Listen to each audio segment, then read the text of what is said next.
This is a Google Plus Week special report. We'll take a look back at the incredible first year of Google Plus.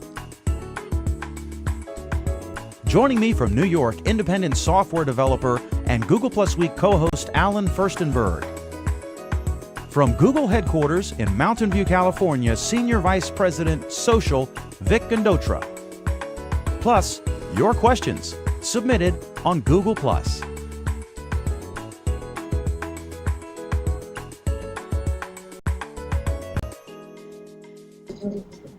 Hello and welcome. I'm Dan McDermott, your host in Bentonville, Virginia. Born June 14, 1968 in Mumbai, Vic Gundotra says he fell in love with the power of software at the age of 11. Vic would spend 15 years at Microsoft working on a variety of products, including Windows versions 3 through Vista. He became the public face of Microsoft to the developer community as the evangelist for a number of Microsoft products. He holds several patents of his own in the area of distributed computing and identity-based access to cloud resources. The Massachusetts Institute of Technology recognized Vic Gundotra as a young innovator under 35 for his work in sparking Microsoft's change from Win32 to the .NET programming model. Lured by the power of search, Vic Gundotra decided to leave Microsoft in 2006. After a year of charitable work, he would join Google as Vice President of Engineering. He led the company's efforts in mobile. In April of last year, new CEO Larry Page announced that Google would push hard in social, and he put Vic Gundotra in charge of that effort, including heading up Google+. He is currently Google's Senior Vice President, Engineering and Social, and he is our guest. Vic Gundotra, welcome. Thanks for joining us here on this Google Plus Week special. Thank you very much, Dan. Pleasure to be here. We appreciate you taking the time, Vic, and we'd like to talk to you about this incredible year we've had and about the future. We also asked Google Plus users to submit questions, and as you might expect, they came up with some great ones, more than we have time for, but we'll get to as many as we can. I first heard about this whole project, I think in March of last year, when it was reported that you folks were developing a new social network called Circles. Google denied everything, of course, and said there was no such project. That's nonsense. Nobody's doing anything of the sort. And then in June, Google Plus was unveiled, and the press went wild. They called it a Facebook killer and all sorts of things, when really it's an entirely new kind of social platform or layer, and your description has changed as we've gone. As you look back, what are your thoughts on this first year? It has been an incredible year. And first of all, I want to thank the many users of Google Plus who made it so special. When we began the project a year ago, we really did not know what to expect. It wasn't clear how users were going to react. And certainly when we look back over the past year, we couldn't have dreamed that we would have well over 250 million people who signed up for Google Plus. And it's great to see the service grow every day. Of course, as you just mentioned, Dan, Google Plus is two separate things. First, it is a unifying layer across Google properties. People love YouTube, they love Google Search, they love Google Maps, Android, Chrome, I could go on and on. And historically, those services have been silos. A person's identity has been different in many cases across those things. And we think we could do a great job unifying that, so that if you wanted, for example, to share a picture with your family, maybe a video, that experience could be common across Gmail and YouTube and Android. And I think we've made good progress this year down that path. And the second thing Google Plus is, it's not just the social spine across Google, but it's also a great destination site that's got features like Circles and Hangouts and the many things that we've built. In both cases, we're very, very excited about the progress we've made. Early on, I was in a hangout with Denny Gursky, who works with Chi-Chu's team in Kirkland. They do the Hangouts, and he said that he was shocked at how Hangouts had exploded. Looking back at how Google Plus has grown and has changed, what has surprised you besides the level of adoption? Well, with Hangouts, I was not as surprised to see it take off. Historically, when people thought about social software, they thought about little text messages, maybe limited by some number of characters, or just a status update that you would see. But we asked ourselves, why limit ourselves just to text? If people want to talk with each other, why can't we make group video chat inexpensive, make it free, and make it incredibly social and easy? And so the growth that we've seen in Hangouts has not been surprising. Maybe the only thing that's been surprising on the Hangouts front is the use by the traditional media. To see mainstream outlets using Hangouts has been, I think, a little bit surprising. Okay, if you look back, what would you have done differently on day one if you knew then what you know now? Oh, that's a great question. Um, what I probably would have done differently is we should have done this earlier. Maybe we came to the realization that Google should have a common notion of your identity and your relationships, and that would serve as the backbone of unifying our various services. We should have come to that conclusion much earlier than we did. And so, in many respects, some of Google Plus's efforts are obvious, and we were slow. We were slow to understand the importance of this effort. One of the in the news, of course, one of your colleagues, Marissa Mayer, has moved on to head up Yahoo. And I'm curious. I have an interesting question for this. You have a pretty important job with a lot of responsibility, and you've got some adorable kids. So, what advice, as she is, I think the rumor is 7 months pregnant, what advice would you have on how to balance a very time-consuming role with the role that's more important, that of a parent? Well, the role of a parent is incredibly important. You often only get one shot. When your child is a certain age, you can't redo that year. And so I take the responsibility of being a parent incredibly seriously. And Dan, you're right. It is challenging when you've got a job that's demanding. One of the most challenging things is how do you find balance between the responsibilities as a husband, as a father, as an executive leader, and those things become difficult. And so I wish I could tell you that I had some magic secret recipe. At the end of the day, it's just about prioritization. You have to decide, is it important for you to be with your family? Is it important to have dinner with them? And if it's a priority, then you'll make it work. But it isn't easy. As regards Marissa, Marissa is one of the most capable, spectacularly gifted communicators I've ever met, and I suspect she will do fine. We wish her absolutely the best. She'll forever be part of the Google family, Google history, and we wish her the best on the new challenges that she faces at Yahoo. Dan McManus, I'm going to get to some Google Plus user questions. We asked folks, what burning questions do you have? And I said we have too many to ask for the time we have. But Dan McManus in Arcadia, California asks, how will Google Plus play into the Google Fiber experiment about to begin or beginning in Kansas City? Yeah, the Google Fiber experiment it's been amazing to see the reaction by consumers. I was reading the comments on the blog post, and it was, I think we may have even underestimated the enthusiasm people have. Of course, that's an experiment to see what would happen if we increased bandwidth, if we made it inexpensive, and if we brought Google services even closer to the home. I suspect we're going to learn a lot, and that's the purpose. That's the purpose of our efforts, is to learn. And part of that, of course, involves Google+. Google Plus uses bandwidth. Video Hangouts, like the one we're in right now, is a great example of that. We would love to improve the quality. We'd like to go to a full high definition, if we could. We'd like to have higher fidelity audio. And we're certainly working on those things. And Kansas City is going to provide us a tremendous testing ground for us to see what works and what doesn't. Here's a really interesting question along these same lines about the future. This is from Joshua Hughes from East Hampton, Massachusetts, who asks, how far do you plan ahead? Obviously, you have short and long-term planning. Any corporation does, especially your size. Do you plan 5 years, 10, 20, 50 years down the road? We regularly think through 10 years in advance. We try to extrapolate where technology is going, where bandwidth is going, where computing is going, where battery life is going. And then we try to ask ourselves, what are the crazy scenarios that we'd like to enable, even if they take 10 years? Often if you think in 10 years, it frees your mind of the constraints that you're under right now, and you can more often accurately predict the scenarios that you want to deliver. And that enables you to be pretty audacious. A classic example was Street View.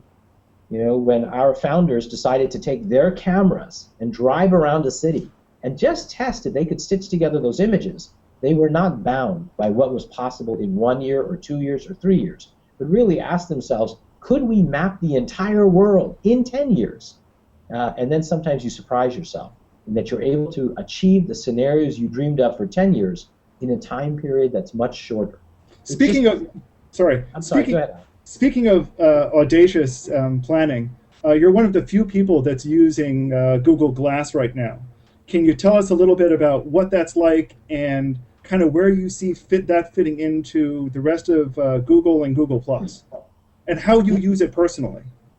It's electrifying. I mean, it's pretty amazing. I certainly believe it represents a component of how people will interact with technology going forward. It's amazing that we can put that much computing power in a package that light, and putting it up above your line of sight, but having it that closely connected to you, I think opens up scenarios that most people don't think about. If you're at a shopping mall, and you come across an item, and you're just staring at it, what could Google do? What information could Google provide that would be useful? If you want to interact with your family, do a hangout. How amazing would it be for your family or friends to see your point of view? Maybe you're skiing, maybe you're at a restaurant, maybe it's a significant moment you want to share. And so the scenarios that are already working in Google Glass are amazing. And so of course I'm one of the lucky ones that gets to work with the team and have one of the early units. But we're very excited about expanding that program so other people can participate.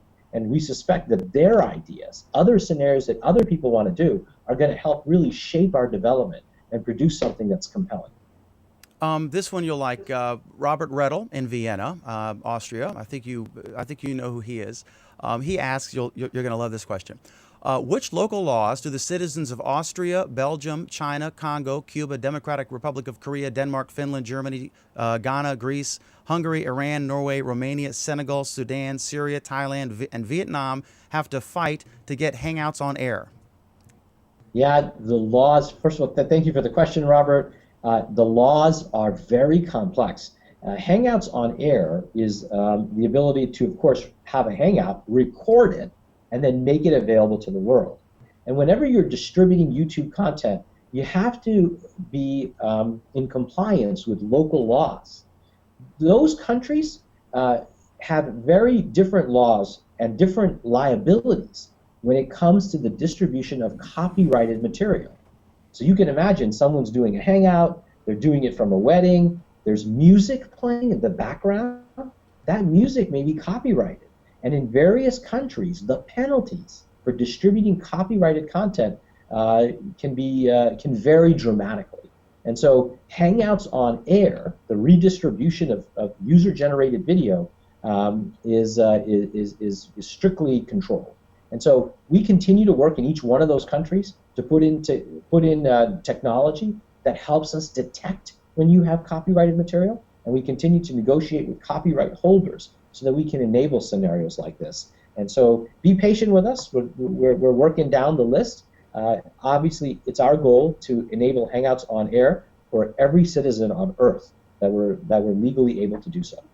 Let me ask you, early on in the history of Google+, it was described as a male geek playground with, I would say, some accuracy. It has diversified. Now you're seeing, people were complaining about Justin Bieber and Lady Gaga being trending topics, but I thought it was neat because it's the democratization of the user base. That means real people are here, just like on Facebook and Twitter, and they were on MySpace. Where do you see Google Plus in a year as far as user engagement? To some degree, some of the criticism's legit, but some of it was just because you're Google. I mean, if it was Vic personally creating the social network and you were 20% the engagement of Facebook in a year, people would say you're a rocket scientist, genius. But because you're Google, they expect, bam, you're going to kill Facebook, whatever. But it's really not. You want to elaborate on that, and then we'll go to Alan. I think when the service began a year ago, when we began with a tiny set of users, we initially began with what we call dog fooders. In other words, Googlers chose their friends and family, and their friends and family who were invited could then invite others. That invitation-only period lasted about 3 months. And because it began with Googlers, it began with engineers, it was often more male dominated. And so the early seeds of our growth were tech enthusiasts, engineers. That was very positive for us because it helped us really get a techie perspective and really build the product to do some pretty amazing things. But Dan, as you pointed out, as we've crossed the 250 million user mark and going well beyond that even now, that user base has expanded. And as it's expanded, we've seen more of an equalization between the genders. We still have more men than women, but that gap is closing. And certainly if you ask me what I think is going to happen next year, I hope to at least duplicate the success that we've had this year with 250 million. I suspect we'll do far better than that. And we'll have all kinds of people from all different countries speaking all different languages on the service. And that would be spectacular. Awesome. Okay, let me go to Alan Firstenberg, who is the co-host of Google Plus Week, and he's going to grill you next. And our show, just a programming note, our regular Google Plus Week show will begin after this, probably at the top of the hour, roughly. We'll start that up. So go ahead, Alan. He's your victim now. So Vic, great to have you on. Yeah, thank you, Alan. At South by Southwest, you took the blame for keeping the API restricted. And you did developer relations in the past, so you know all about what the developer community was looking for.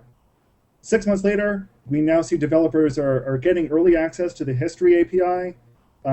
We now see that Hootsuite has access to the page stream, and we hear that more invitations of that are coming out. Do you feel like you've solved the problem of junk in the stream? And can you discuss the solution a little bit and what you're expecting to see? Yes, I know there has been some frustration on the part of developers who want to have a right API so they can publish, their content into the Google Plus stream. And we have been very cautious in opening up that API, largely because of my background with developer relations. One thing you want to do is keep your promises to developers. And one of the worst things we could imagine doing is to open up an API, have developers pour their heart, soul, and financial resources into applications that build on top of that API, and then shut the API down. And so we think that would be a terrible outcome, although others in our industry have done that. It's certainly not something we want to go do. And so that means we need to move with deliberate caution. And once we release an API, make sure that people who invest in it can feel confident that Google is going to support it.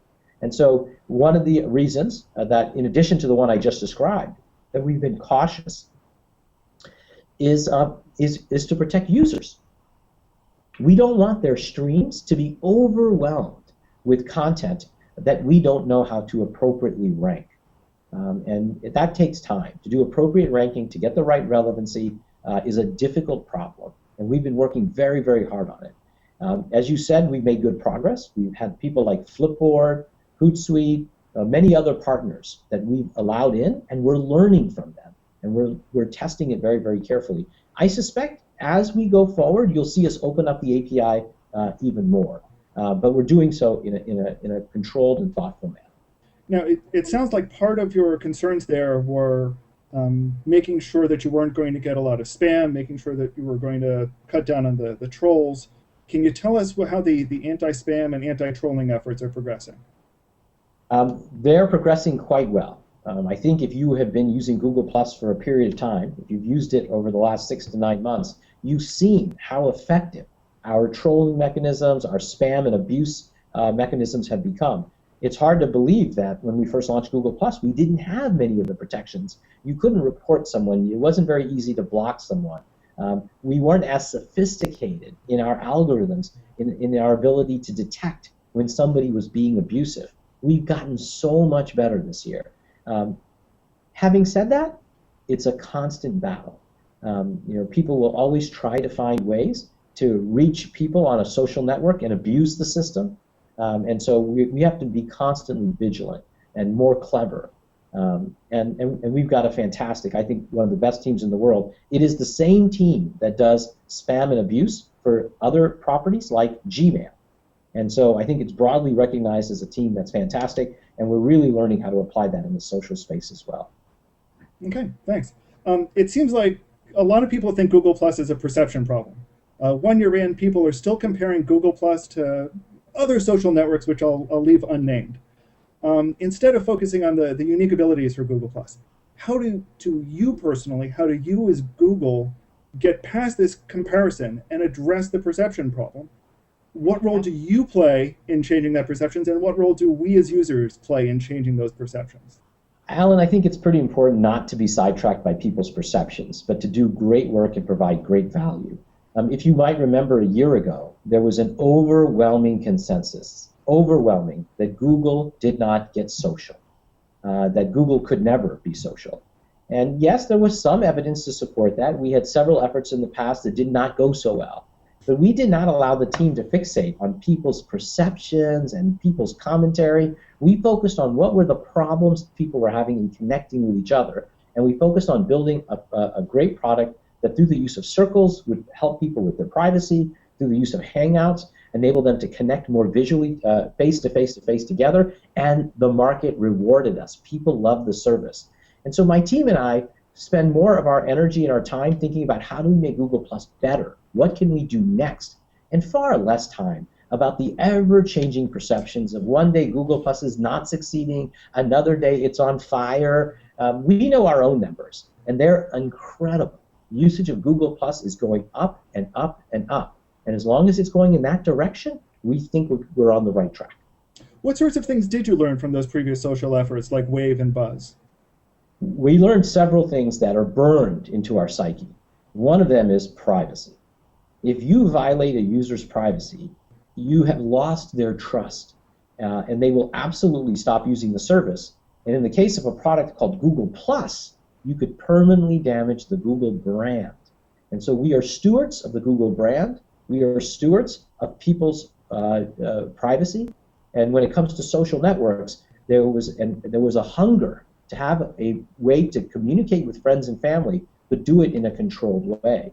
I remember the day in one of our studies where we discovered that. We kept talking to a group of people, and one woman I remember kept saying, well, those are my, well, I won't say the competitor, but she said it was my, quote, competitor's friends. And as she kept talking, she kept saying friends. So I said, why do you keep putting friends in quotes? And she said, well, they're not my real friends. And it was obvious that people wanted a way to segment people into their family, their college buddies, their real friends. And they didn't like the social awkwardness of their boss sending them a friend request, them having to accept it, or frankly, even a neighborhood person who really wasn't their friend, but out of awkwardness they said yes. And so we set out to build a product that dealt with the social awkwardness, that improved and delivered on privacy, and Alan, it worked. It worked. And so that's one thing that we learned. We learned many other lessons, but I'll stop there with just a lesson on privacy. I think that's a good point, and it kind of leads to my next question, which is you've said a lot of times in the past when people have talked about numbers that a lot of what goes on in Google Plus isn't public. We don't see the public posts. There's a lot of private posts. Can you tell us a little bit about how you and your family use Google Plus that isn't seen by everyone? Because we see your public posts. And do you have any suggestions for other people to do the same sorts of things? Yeah, no, you're absolutely right. In fact, more than half of all posts on Google Plus are shared privately. And many of these measurement firms, of course, have no way of measuring these private posts. And also, we're seeing more usage on mobile than we even see on desktop. And many of these measurement firms just don't measure on mobile in the same way that we do. And so we don't pay too much attention to those things. In terms of how my family uses Google Plus, we are extensive users. I probably post more to my family circle than in any other way, and my family does the same thing. We have incredible discussions with upwards of 15 to 20 members of our family around weddings, around significant events, around the sharing of photos, of discussion. In fact, Google Plus, I think, has brought my family, which lives all over the world, closer together and more connected than I think we've ever been. And so I hope that's true of others. The data indicates that it increasingly is becoming true of others, and that makes us super excited. Great. Speaking of all over the world, this evening the opening ceremony for the Olympics are going on. There's been some controversy that if you're in the States, you're not going to see it until later, but a lot of people have gone online and have seen the opening ceremony already. We've got people who are writing in saying that wondering why they can't get a Nexus 7 because they live in Iceland. And we had the question earlier about different laws in different countries and how they apply to Hangouts on Air. Should there be borders on the internet? What is Google doing about it? And how do you feel about this openness of the internet versus the borders of countries? It's a great question. It's an absolutely great question in the context of the opening ceremonies of the Olympics tonight. One of the things that inspires me about the Olympics is that you can see what it's like when we come together across borders, across these artificial divides, and we can come together as one human family. So I think everybody aspires to have a world that's more closely knit together, a world that understands each other better. Having said that, we live in the real world, and in the real world we do have these differing countries and different borders, and we do our best to treat people of the world equally. Google Plus, for example, ships in 60 languages. It's one of the things I'm most proud of. We built lots of great features in Google Plus. The one feature that goes unheralded that I think deserves a lot more attention is the fact that we launched in a huge number of languages and have supported over 60 languages in our first year. I think it's a demonstration of Google's commitment to be a great provider of services for all people. Of course, when it comes to physical devices like Android, we are governed by laws. We're governed by the supply. We're governed by the laws of physics, how many of these devices we can make. And so for those people who are trying to get a Nexus 7 device and that happens to be not available in your country, please accept my apologies. We're working as hard as we can to get this great product out worldwide. Vic, any final thoughts before we wrap up? I just wanted to thank Dan, you and Alan. I think you both are doing spectacular work. We at Google are deeply appreciative of the work that you're doing on Google+. You've been here from the beginning. Your support is very much noticed and appreciated, and it's quite an honor to have a chance to talk to you both. The honor's mine and Alan's, I'm sure. I agree. But anyway, thank you so much. Vic Gundotra, Senior Vice President, Engineering and Social. What's your official? I've seen it three ways. I've seen social, engineering, and engineering, social. Just Senior Vice President is fine. He basically runs the place. But anyway, all right. And his chief of staff's just off camera and did a great job of being real quiet during the interview. But anyway, Vic Gundotra, thank you so much. To folks watching, thank you for watching. Keep commenting, and hopefully Vic will have some time to maybe respond to some follow-up questions in the comments. Google Plus Week starts every Friday, 8 p.m. Eastern Time, 5 p.m. Pacific. At this time of year, that's midnight GMT, but it fluctuates because of our crazy Eastern Daylight Savings Time thing we do in America. So anyway, thanks folks for watching. Google Plus Week will start at the top of the hour on YouTube Live, Google Plus, and thank you, and we'll see you then.